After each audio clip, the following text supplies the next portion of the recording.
பொழுது உன்னுடைய வாழ்க்கை முடியும் என்றே தெரியவில்லை. அப்படி இருக்கக்கூடிய பண்டார கிழவனுக்கு இப்படி ஒரு ஆசை தேவையா? போயும் போயும் வரட்டு கிழவனாக இருக்கின்றாய். உனக்கு இப்படி ஒரு வரத்தை தந்து நீ என்ன வாழ்க்கை வாழப் போகின்றாய் என்று சொல்லி அப்படியே பேயனுக்கு பேயன் சொல்லி என்ன செய்யறான்? திட்டுகின்றான். பேயனுடையத்தில் எனக்கு பேச்சில்லை போ என்று அப்படியே தள்ளிவிட்டு நடப்பதற்கு செல்லுகின்றார். அப்பதான் ஐயா கேட்கிறார், என்னையா பண்டார கிழவன் என்று சொன்னாய், ரெண்டு பேரும் சண்டை போட்டு பார்ப்போமா? பலம் தெரிஞ்சிடும். உன்னுடைய பலம் பெரியதா என்னுடைய பலம் பெரியதா என்று சண்டையிட்டு பார்த்தால் தெரியும் என்று கலியன் நினைக்கிறாரு. சண்டைக்கு அழைக்கின்றார்.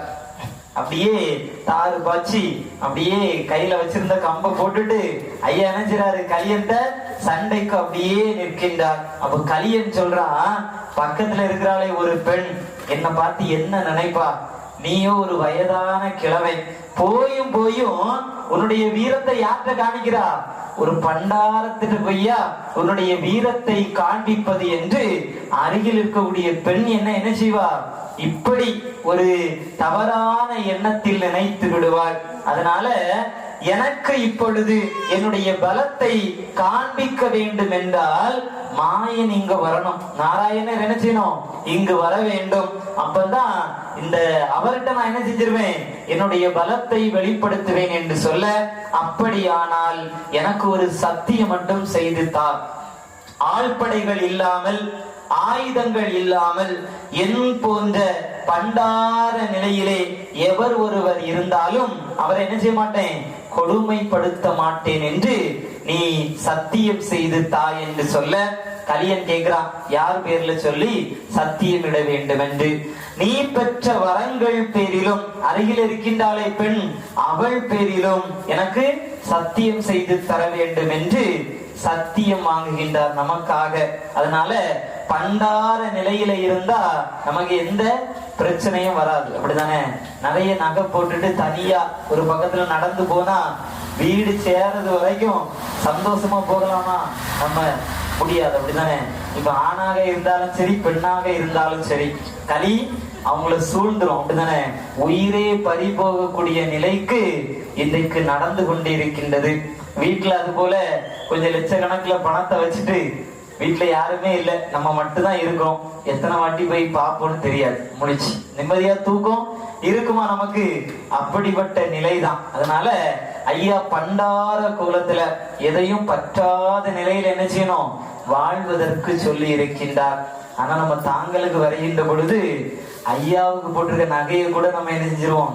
இந்த மாதிரிதான் நான் எடுக்கணும்னு ஆசைப்பட்டேன், அவரே போட்டிருக்காரு. உடனே வீட்டுக்காரர் என்ன செய்வோம்? சொல்லுவோம். அப்படித்தானே? எண்ணம் அப்படி நமக்கு வந்துவிடும். அதனால ஐயா இங்க என்ன சொல்றாரு? களி நம்மை பற்றாது இருக்க வேண்டும் என்றால் உலகத்து ஆசைகள்ல நம்ம என்ன செய்ய கூடாது? அகப்படாமல் இருக்க வேண்டும். ஆசை எது உங்களுக்கு வெகு தோஷமதா இருக்குதப்பா. இன்னைக்கு எல்லா வீட்லயும் பக்கத்து வீட்டை உதாரணம் சொல்லிதான் நம்ம என்ன செய்யறோம்? வாழ்ந்துட்டு இருக்கிறோம். ஒரு கார் வாங்கினாலும் சரி, அவங்க வீட்டுல கார் வாங்கிட்டாங்க, நீங்க இன்னும் வாங்கலையா? நமக்கு சம்பளம் எவ்வளவு இருக்கோ அதுபடிதான் நம்ம என்ன செய்யணும்? நம்ம குடும்பத்தை அழகா நம்ம கொண்டு போக வேண்டும். ஆனா இன்னைக்கு கணவன் ஒரு பக்கம் ஆசைப்படுவாரு, மனைவி ஒரு பக்கம் என்னது ஆசைப்படுவாங்க. இறுதியா என்னது வந்து முன்னணிக்கும்?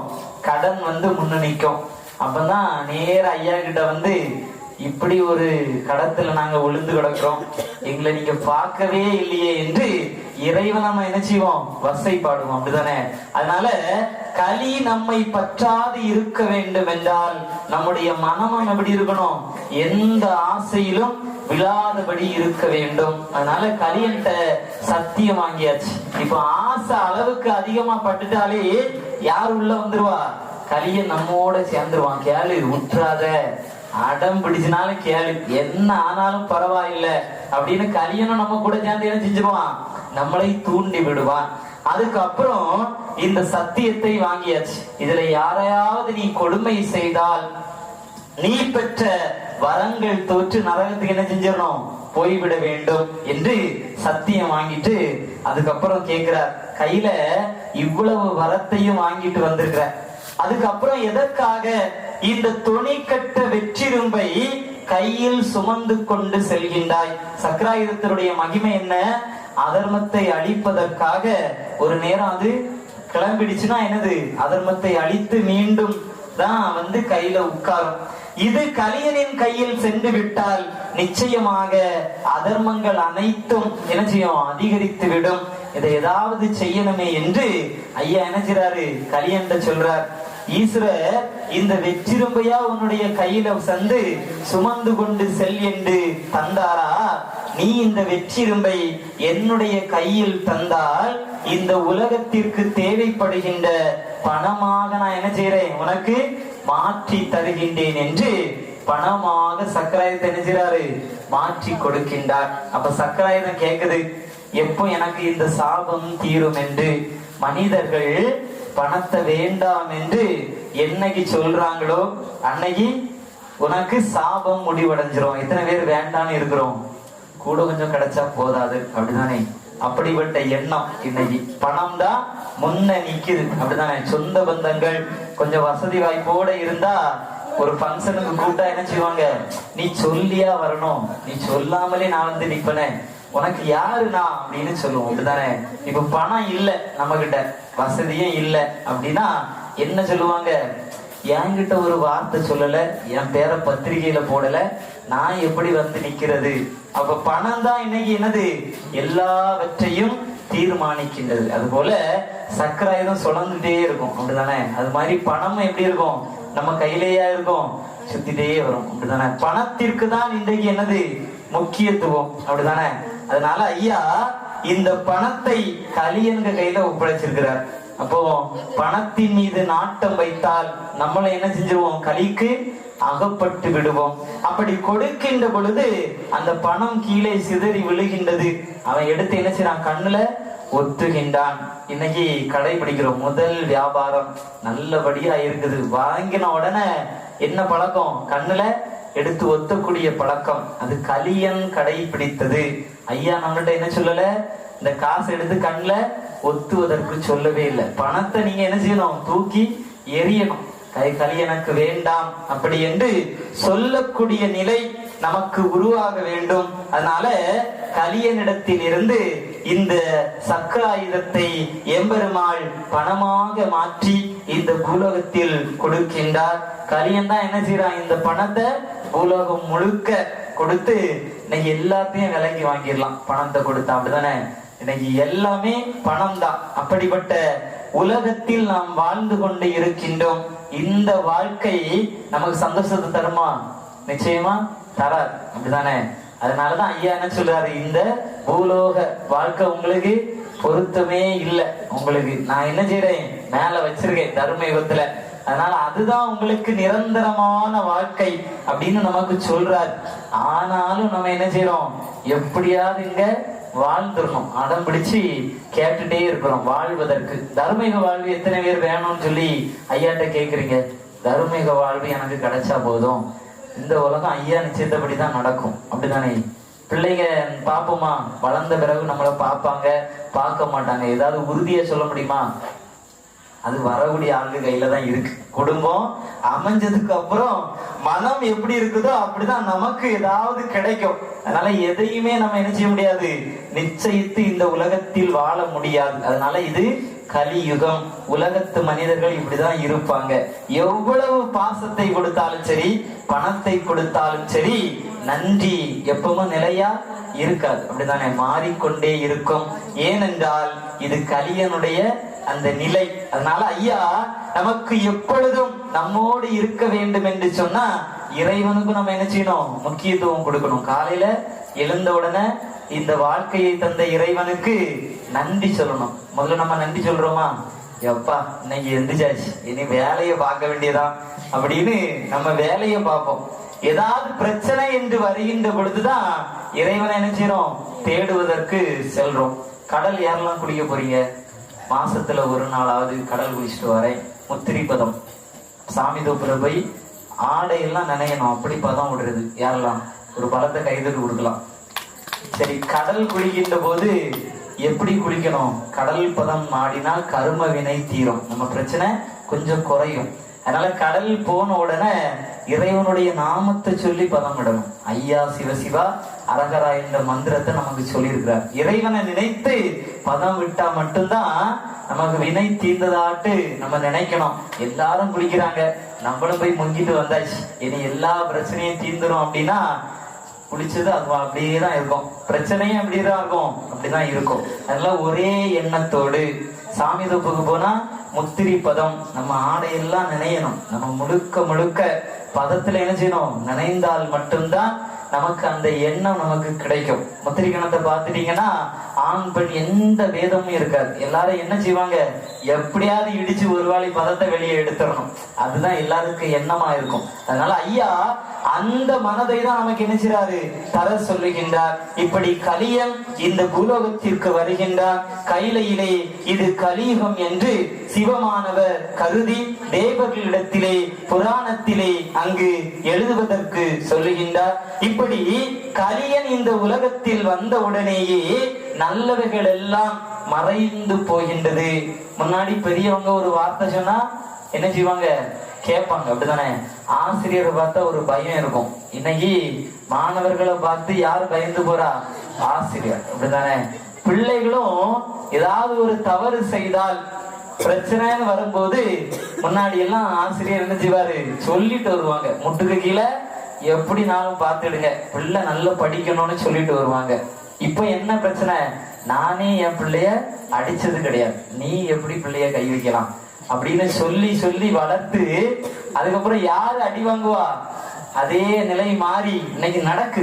பிள்ளைகள் பெற்றோருக்கு என்ன செய்றாங்க, சொத்தை எழுதி தருவியா தரமாட்டியா, இங்க இருந்து ஒரு சண்டை, இங்க இருந்து அடிச்சு அங்க விரட்டுறது, அங்க போனோம்னா அவன் என்ன செய்வான், அவனும் இதே மாதிரிதான். அன்னைக்கு நீ அந்த பையன் தானே வேணும்னு சொல்லி பார்த்த, இன்னைக்கு நீ போயிட்டு வா அப்படின்னு அப்படிப்பட்ட நிலை இருக்கின்றது. அதனால நல்லவைகளுக்கு இந்த உலகத்துல என்னது முக்கியமான மதிப்பு கிடையாது, அப்படித்தானே? காலையில எந்திரிச்சு பெற்றோருக்கு காலில் விழுந்து ஆசீர்வாதம் வாங்கி, கல்யாணத்துக்கு விழுது பெரிய விஷயமா இருக்கும். 4 பேர் சொல்லுவாங்க, விழு விழுன்னு சொன்ன பிறகுதான் என்ன செய்யணும், விழணும்னு தோணும், அப்படித்தானே? நம்மளும் அப்படி வளரல, வளர்ந்தா நம்மளை பார்த்து கத்துக்கிடுவாங்க. அதனால நம்மள என்ன செய்யணும், வளர்வதற்கு முன் வரணும். அதுதான் ஐயா நமக்கு சொல்லி இருக்கின்றார். இப்படி நல்லவைகள் எல்லாம் இந்த கலியன் கண் முன்பு பட்டுவிடக் கூடாது என்று மறைந்து வாழுகின்றது. அதில் 5 தலை நாகமானது எங்கு செல்வது என்று அப்படியே தடுமாறி நிற்கின்ற பொழுது, இந்த பாண்டவர்கள் தடுமாறி நிற்கின்ற பொழுது நாராயணர் என்ன செய்றாரு, ஸ்ரீரங்கத்தில் இருந்து அப்படியே வனம் நோக்கி வருகின்றார். கலியன் இந்த பூலோகத்தில் கால் வைத்த காரணத்தினால் மாறி மறைந்து விடுகின்றது. ஏரி எல்லாம் பாலாக போய்விடுகின்றது.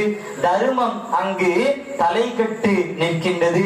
இப்படி எல்லா நிலைகளும் இருக்கின்ற பொழுது ஐயா நினைச்சாரு, அப்படியே வனத்திலே தடுமாறி கொண்டிருந்த பாண்டவர்களுக்கு வைகுண்டம் செல்வதற்கு வழி காட்டுகின்றார். இந்த 5 தலை நாகமதை அப்படியே கடலுக்குள்ளாக 101 அடி ஆழத்திலே சென்று தவமாக இரு என்று சொல்லுகின்றார்.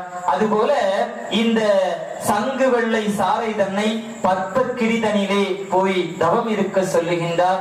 அன்ன பட்சியான அதிக பறவைகள் அனைத்தையும் அப்படியே இந்த ஒரு மலையிலே பற்பக்கிரியில் போய் தவம் இருக்க சொல்லுகின்றார்.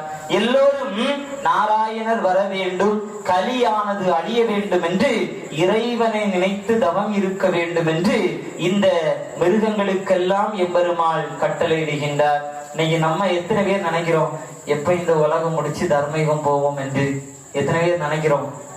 நாளு கொஞ்சம் தான் இருக்குது, அதுக்குள்ள ஏதாவது ஒண்ணு சாதிச்சிடணும், அப்படிதானே? அப்படிதானே நம்ம வாழ்ந்துட்டு இருக்கிறோம். ஒரு இடத்த பார்த்தா அதை எப்படியாவது வாங்கணும். 4 பிள்ளைகள்ல 3 பிள்ளைகளுக்கு வாங்கி போட்டோம், இன்னும் ஒரு ஆளுக்கு எப்படியாவது வாங்கிடணும். இடத்த பார்த்து பார்ப்போம். எல்லாம் இந்த உலகத்தில் எப்படி வாழணுமோ அதை தான் நம்ம என்ன செய்யறோம், நினைத்து கொண்டே இருக்கிறோம்.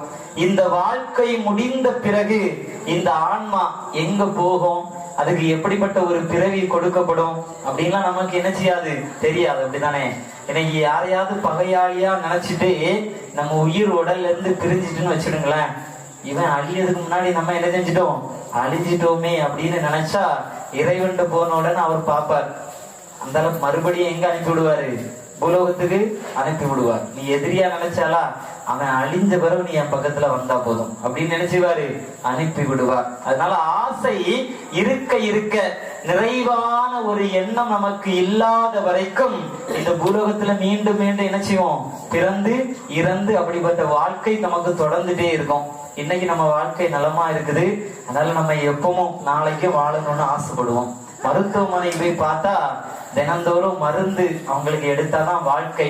அவங்க கிட்ட போய் கேட்டா என்ன சொல்லுவாங்க, எப்போ என் உயிர் பிரியோன்னு இறைவன் என்ன செய்றேன், வேண்டிக் கொண்டு இருக்கின்றேன். அப்படிப்பட்ட வாழ்க்கை.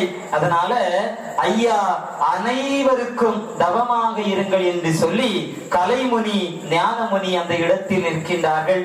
தாங்கள் ஏன் இங்கு நிற்கின்றீர்கள் என்று கேட்கின்ற பொழுது, கலியன் இந்த பூலோகத்திலே பிறந்து வரக்கூடிய காரணத்தினால் கண்ணபிரான் ஆட்சி செய்த துவாரகாபதியை கடலுக்குள்ளாக நான் நினைச்சிரோம் மறைத்து வைத்து விட்டு மீண்டும் வருகின்ற பொழுது கலியன் வந்த காரணத்தினால் கைலைக்கு செல்ல வழி தெரியாமல் இங்கே நின்று கொண்டு இருக்கின்றோம். எனவே கலியன் கண்டு கொண்டால் ஆண்டு கொள்வான் என்று இங்கே சொல்லுகின்றார். இப்ப மனிதர்களும் அப்படிதான். யாராவது ஒரு சொத்துக்கு ஆளு ரொம்ப நாள் இல்ல அப்படின்னா என்ன செய்வாங்க, ஒரு போலி பத்திரம் எடுத்து அதையும் என்ன செஞ்சிருவாங்க, பட்டா போட்டு விலை பேசி வித்துருவாங்க. இன்னைக்கு புறம்போக்கு நிலத்தை கூட என்ன செய்யல, விட்டது கிடையாது. ஒரு குளமா இருந்தாலும் கொஞ்ச நாள்ல தண்ணி இல்லாம அப்படி காடு பிடிச்சு இருந்துச்சுன்னா அதையும் நம்ம என்ன செஞ்சிருவோம், நம்ம பக்கத்துல எடுத்துக்கொள்வோம். அப்படிதானே ஒரு வீடு கட்டுறோம், ஒரு வீடு பக்கத்துல தொடங்குறாங்க அப்படின்னா வந்து ஒரு வீட்டம்மா வந்து நின்றுவாங்க. வயசான பாட்டியாவது பக்கத்து வீட்டுல உள்ளவங்க என்ன செஞ்சிருவாங்க, வந்து நின்றுவாங்க. எங்க கல்லு இது வரைக்கும் இருக்குது, நீ கெட்டதா இருந்தா இங்கதான் கெட்டணும், கொஞ்சம் கூட இங்க வந்தா என்னதுதான் சண்டை, அன்னைக்கு பெரிய சண்டை தான். யாராவது கேட்டா வீடு வைக்கிறதுல பிரச்சனை. அந்த அளவுக்கு நம்ம என்ன செய்யறோம் இருக்கிறோம். போகும்போது எவ்வளவு இடத்த கொண்டு போறோம், கொஞ்சம் இடம் தான். அதுவும் அடுத்தது என்ன செஞ்சிருவாங்க, புக்கிங்லயே இருக்கும். இந்த இடம் யாருக்கும் நிரந்தரம் கிடையாது. அதனால இந்த இடத்தை கலியன் ஆண்டு கொள்வான் என்று அதை மறைத்து வைப்பதற்காக நாங்கள் வந்திருக்கின்றோம் என்று சொல்ல, கலைமுனி இடத்திலும் ஞானமுனி இடத்திலும் திருச்செந்தூர் கடற்கரையிலே சென்று நான் வரக்கூடிய அந்த காலம் வரைக்கும் தவமாக இருங்கள் என்று சொல்லி எம்பெருமாள் என்ன செய்றாரு, மீண்டும் ஸ்ரீரங்கம் நோக்கி அப்படியே செல்வதற்காக எண்ணிக்கொண்டு இருக்கின்றார். அப்பொழுது எம்பெருமாள் என்ன என்ன நிலைகளை எல்லாம் நமக்கு சொல்லுகின்றார் என்பதை ஐயா தொடர்ந்து என்ன செய்றார், வாசகத்தில் சொல்லுகின்றார். அப்படி ஸ்ரீரங்கம் நோக்கி நடக்கின்ற பொழுது அங்கு போகமுனி என்ற ஒரு முனிவனை ஐயா என்ன செய்றாரு, பார்க்கிறார். அவனுடைய செயல் எப்படி செஞ்சிட்டு இருக்கான், ஒரு மலையில தன்னுடைய தலையை முட்டி எப்படியாவது இறந்து விட வேண்டும் என்று அப்படியே நினைத்து மலையில என்ன செய்யறான், முட்டி கொண்டே இருக்கின்றான். அப்ப அவனை தடுத்து, எப்ப எதற்காக நீ இந்த மலையில் முட்டி சாக நினைக்கின்றாய் என்று கேட்கின்ற பொழுது போக முனி சொல்லுகின்றான், இத்தனை நாள் தவம் நான் செஞ்சேன், தவம் செய்து தவத்தினால் இறைவனை கண்டு கொள்ளலாம் என்று நினைத்தேன். கலி பிறந்த காரணத்தினால் என்னால என்ன செய்ய முடியல, தவம் செய்ய முடியவில்லை. கலியுகத்துல தவம் செய்ய முடியுமா, ஒரு 3 மணி நேரம் தான் நமக்கு திரியேடு வாசிப்பு. ஒரே மனசோட இருக்க முடியுமா? ஒருத்தங்க வந்த உடனே இப்பதான் வந்தியா, வா உட்காரு, போன வருஷம் ஏன் வரல, கதையை தொடங்கிரும். அப்படிதானே, கதை பேசாம கூட என்ன செய்ய முடியாது, இருக்க முடியாது. ஒரு முனிவர் தவம் இருக்கலாம் அப்படின்னு சொல்லி காட்டுக்கு போறார். அப்போ எல்லாரும் சொல்றாங்க, இது கலியுகம்பா, தவம் இருக்க முடியாது என்று. ஆனா முனிவர் என்ன செய்றாரு, தவம் இருந்தே தீர்வேன் அப்படின்னு கண்ணை மூடிட்டு அப்படியே தவம் இருக்கிறார். தவம் இருக்கின்ற பொழுது அப்படியே ஒரு பெண் என்ன செய்றா, தண்ணீர் கொண்டு அப்படியே வருகின்றார். வரும்போது அந்த பெண்ணை பார்த்துட்டார். பார்த்துட்டு இந்த காட்டுல இந்த பெண் எதுக்காக போறார், மனம் என்ன செஞ்சுட்டு மாறிட்டு பெண்ணை நினைப்பதற்கு ஆரம்பிச்சாச்சு. சரி நாளைக்கு ஆகட்டும், எப்படியாவது தவம் இருந்துடணும் அப்படின்னு சொல்லி கண்ணை திறந்து இருந்தாதானே பெண்ணை பார்த்தோம், இனி கண்ணை மூடிட்டு இருப்போம் அப்படின்னு சொல்லி மறுபடியும் தவம் இருக்கிறார். அப்போ அந்த பெண் நடந்து வரும்போது கொலுசு சத்தம் காதுல என்ன செய்யுது, கேக்குது. அப்போ பார்க்கிறார், நேத்து பார்த்த பெண்ணு தான் இன்னைக்கு தண்ணி எடுக்கிறதுக்கு வந்திருப்பா போல அப்படின்னு சொல்லி அன்னைக்கு என்னது தவம் முடிச்சு. அப்ப மறுநாள் எப்படியாவது தவம் இருக்கணும், இந்த கொலுசு சத்தத்தை கேட்டாதானே தவம் கலையும். அதனால காத்த என்ன செஞ்சிட்டாரு, நல்ல பஞ்சு வச்சு அடைச்சிட்டு தவம் எடுக்க ஆரம்பிச்சாச்சு. மறுநாள் பார்த்தா நல்ல ஒரு பூ வாசனை, மல்லிகை பூ வாசனை அப்படியே வருது. இந்த காட்டுல எங்க இருந்து வாசனை வருகின்றது என்று நினைக்கிறாரு. ஒருவேளை இந்த பெண் தான் தலையில பூ வச்சுட்டு வந்திருப்பா அப்படின்னு சொல்லி பார்த்துட்டு காதை அடைச்சாச்சு. இனி மூக்க அடைச்சா தவம் தொடருமா? தொடராது, அப்படித்தானே? அதனால அவர் கிளம்பி அவருக்கு வேலைக்கு வந்தாச்சு. அதனால தவம் இருந்து இந்த உலகத்துல எதையுமே நினைச்ச முடியாது, சாதிக்க முடியாது. அதனாலதான் ஐயா தர்மம் செய்ய சொல்லியிருக்கிறார். நல்ல விஷயங்கள் இன்னைக்கு எல்லாரும் என்ன செய்றாங்க, ஒரு தாங்கள் என்றால் இறைவனை நினைத்து தர்மம் கொடுக்கக்கூடிய நல்ல நிலைகளை ஐயா நமக்கு உண்டு பண்ணி தந்திருக்கிறார். அப்படிதானே? தர்மம் கொடுக்கின்ற பொழுது வெளியில போய் எப்படி சொல்லணும், இன்னைக்கு நான் தான் அன்ன தர்மம் போடுவேன், என் குடும்பம் தான் வருஷம் நம்ம தான் எல்லாம் செய்வோம், எப்படி சொல்லுவோமா? சொல்லணுமா? நம்மன்னு சொன்னாலே எல்லாம் முடிஞ்சுது. அப்படித்தானே? ஐயாட்ட கொடுத்த பிறகு இது யார் நமக்கு தாரா? ஐயா நமக்கு தருகின்றார். கொடுத்ததோட நம்முடைய கடமை முடிஞ்சது. இனி ஐயா நமக்கு எல்லோருக்கும் தருகின்றார். அந்த எண்ணம் நமக்கு வரணும். இறைவனை நினைத்து எந்த உதவிகள் செய்தாலும் அந்த உதவிதான் தர்மமாக கருதப்படும். நான் தான் உனக்கு எல்லாம் செஞ்சிருக்கிறேன், அதனால என்ன நீ மறந்துடாத அப்படின்னு சொன்னாலே என்னது போச்சு. அதனால போகனிடத்தில் கேட்கின்றார், இந்த மலைதனிலே முட்டி மாழ்வதற்கு என்ன காரணம் அப்படின்னு கேட்ட உடனே போகன் என்ன சொல்லுகின்றார் என்பதை ஐயா தொடர்ந்து வாசகத்திலே சொல்லுகின்றார். மனமு வந்து கேட்போம். மலைதனிலே முட்டி மாண்டு விட வேண்டும் என்று அலைமேல் தூயின்ற ஆண்டியோடு உரைத்தார். மாயவனார் நன்முனியை கொண்டாடி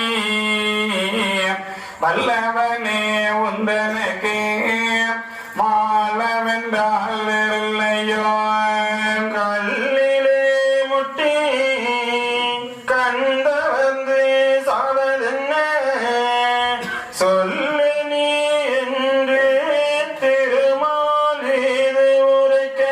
அப்போது மாமுனியோ அந்த மலை புதுமை இப்போது சொல்லுகிறேன் என்றே ஒரு கேளுத்தானே. வேதா விதித்த மேலான ஆகமம் போல் நாதாந்த வேதம் நாளுண்டு கண்டீரே. அழிகன் இறந்த பின்பு கட்டான வேதம் ஒன்று சரிவாகி வேதம் தான் விளங்கா வண்ண முந்தானே.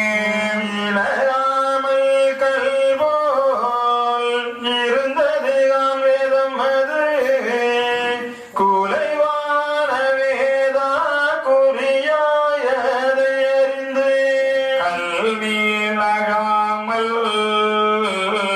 கற்போல் இருந்ததினால் பல்லுயிர்கள் வாழும் பாலில் ஒரு பங்காக மலையாய் வளர்ந்து வைந்தர் வருகையிலே அலைபோல் இலகி அவனிதனில் பயவென்று சதித்தார்கள் வேதான் தானறிந்து வேதம் அது கோவிந்தானமான கொண்டு போதம் வளர்ந்து அந்தந்த வேதம் ஆனதினால் நான் அறியேன்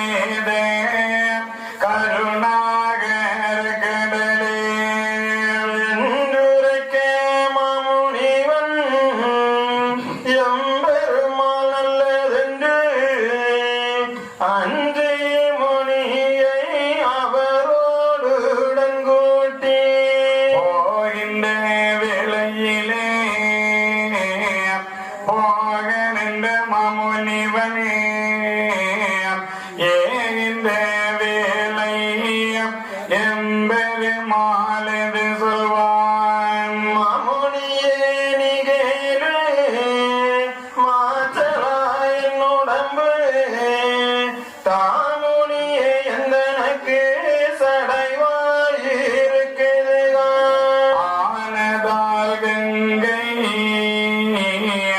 பார்த்ததிலே குளித்து மிக போனால் சுகம் என்னமே போக நோடு உரைத்தான் அப்போது நல்ல அருள் கொண்ட மாமுனிவன் இப்போது மயவரே இதோ தெரியுகின்ற அருணகிரி மலையில் அருவி ஒன்று உண்டும் ஐயா கருணை இறங்கினதால் காட்டியே தாரே நின்றானே நல்லது தானென்று நல்ல முனியோடே வல்ல திருமேனி மாவிதனை கண்டார்கள் கண்டு திருமேனி கனத்த நிராவிதனில் சென்றிறங்கி மெனிதனில் செலங்கோரி விட்டிடவே மாவிதனில் இறங்கி அச்சுதனார் நின்றிடவே தேவி ஒரு பெண் செலம் எழுந்து மாயனையும் வந்து பணிந்திடவே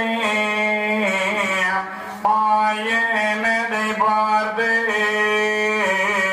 சந்து பயில் மாமுனியே தண்ணீரை காணாமல் பெண்ணாக வந்த புதுமை என்ன மாமுனியே கண்ணான மாமுனியே கட்டுரை பானமானை என்னாதென்னி எதுரைப்பான் மாமுனியும் എന്തുരയ്ക്കമ്മ മുന്നിയോ ഏന്തിളയോടെ ദുരിപ്പാൻ என்னோடு கேட்டால் புதுமை அது தெரியும் നണ്ട് നണ്ട് പെണ്ണേ നീ നദിയായിരുന്നത് பெண்ணாக வந்தது பேசு நீ ஒன்னுதலே തണ്ണീരായി നിന്റെ ദാർകുഴലാളെ ദുരിപ്പാളേ ஐயாவே நானும் அதிகையில சமதில் மெய்யாக ஈஸ்வரர்க்கு வேலையதை செய்திருந்து வருகின்ற வேளையிலே மனம் குளறி நான் அடியால் அறையில்